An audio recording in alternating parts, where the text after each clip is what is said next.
Come with me to the rolling sea while the weather's calm and still, and we'll have some fun and laughter with the adventures of Portland Bill.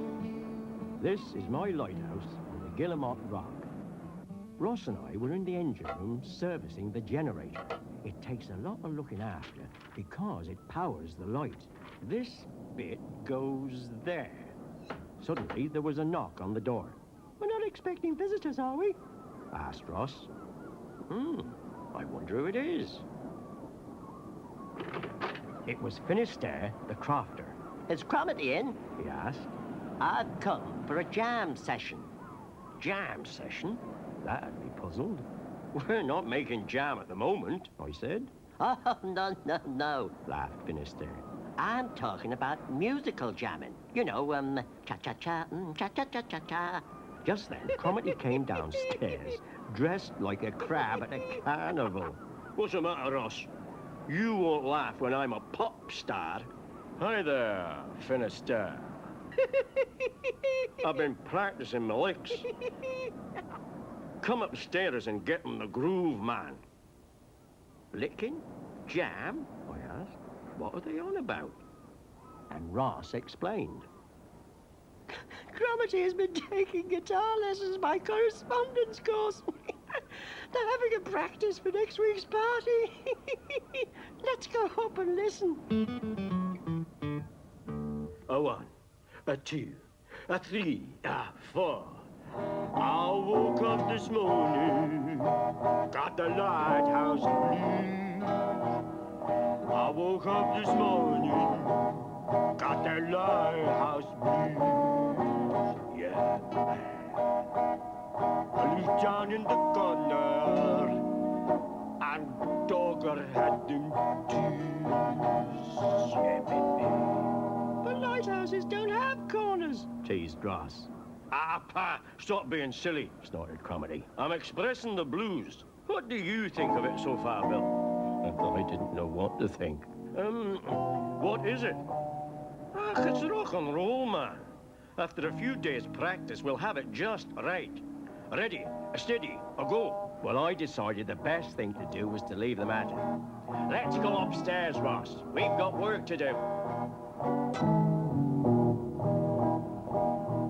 Ross tried to study the charts, and I tried to concentrate on the log, but the noise got louder and louder.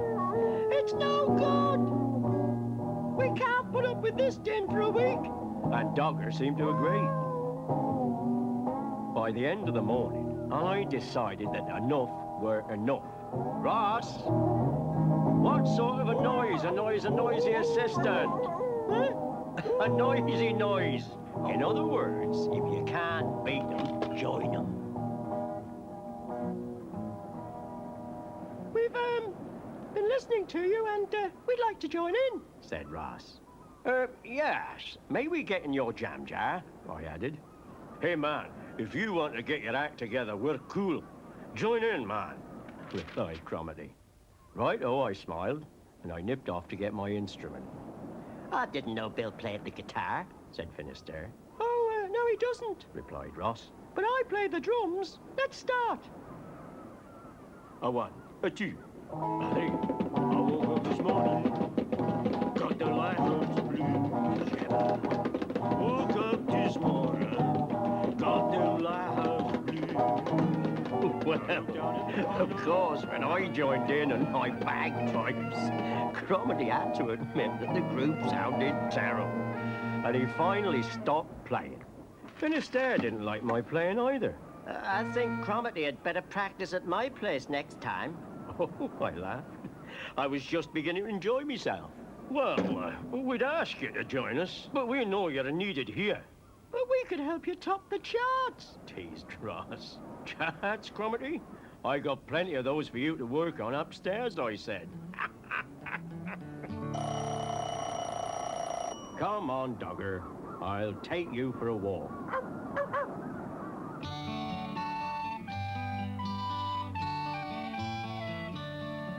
I'm rowing to the mainland. It's a lovely sunny day. And as I row, I like to sing. It helps me on my way. I'll do a spot of fishing to see what I can catch. A message in a bottle or a tasty silverfish.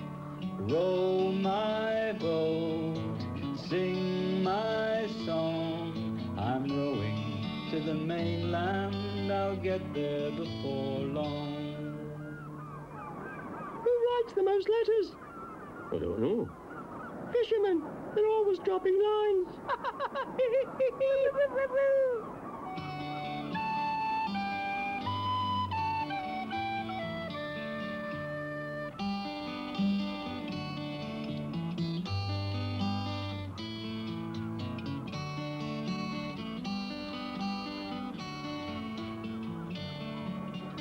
Row my boat, sing my song. I'm rowing to the mainland, I'll get there before long. Hey, how about another story? It seemed a nice, quiet day on the Guillemot Rock, and Ross should have been washing the steps. Suddenly, he heard a boat chugging towards the lighthouse. It was Inspector Ronaldsway. Good morning, Ross. I've come to make my inspection. Why are you fishing instead of attending to your duties? Oh, morning, sir. Said Ross. We weren't expecting you today. Bill's picking up the supplies in McGillicuddy. I know. It's you and Cromarty I've come to see. Oh, I'll just go and warn. Tell Cromarty the air, said Ross, and he rushed into the lighthouse. Hey, Cromarty! Inspector Ronaldsway's here. On a surprise visit, cried Ross. Ah, leave this to me, said Cromarty. Oh, good morning, sir, he said, shaking hands with the inspector. Oh, sorry, sir.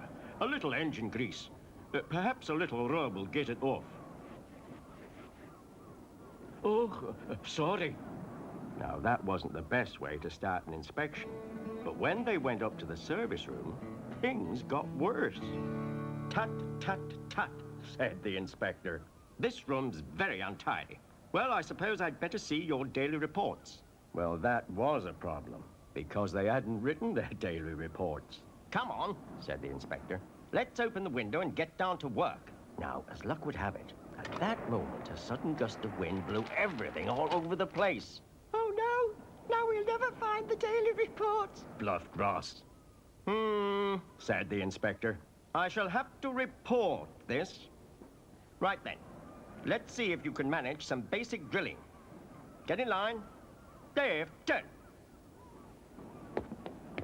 Salute.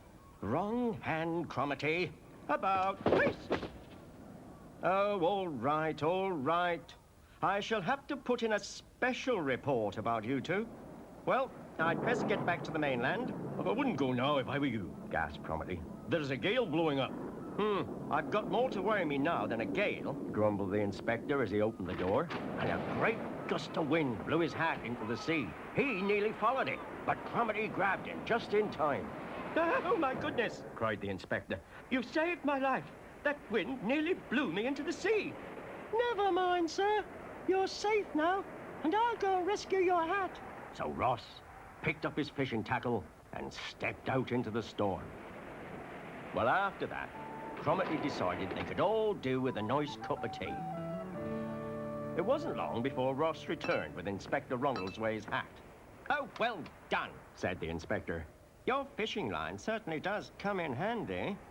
I suppose that's why you were practicing when I arrived. Have another jam tart, sir, said Cromarty. Well, I don't mind if I do. These tarts are lovely. We made them ourselves, said Ross. Shall I wrap some up for you to take home? Oh, I'd like that very much. And that's how a sudden gale and the jam tart saved the day. Inspector Ronaldsway was very impressed. Very impressed indeed. I know, because I turned up just as he was leaving. Ah, Bill, said the inspector. I've been making my inspection, and I'm happy to say that Ross and Cromarty have passed with flying colours. They have? I said. Oh, good, good.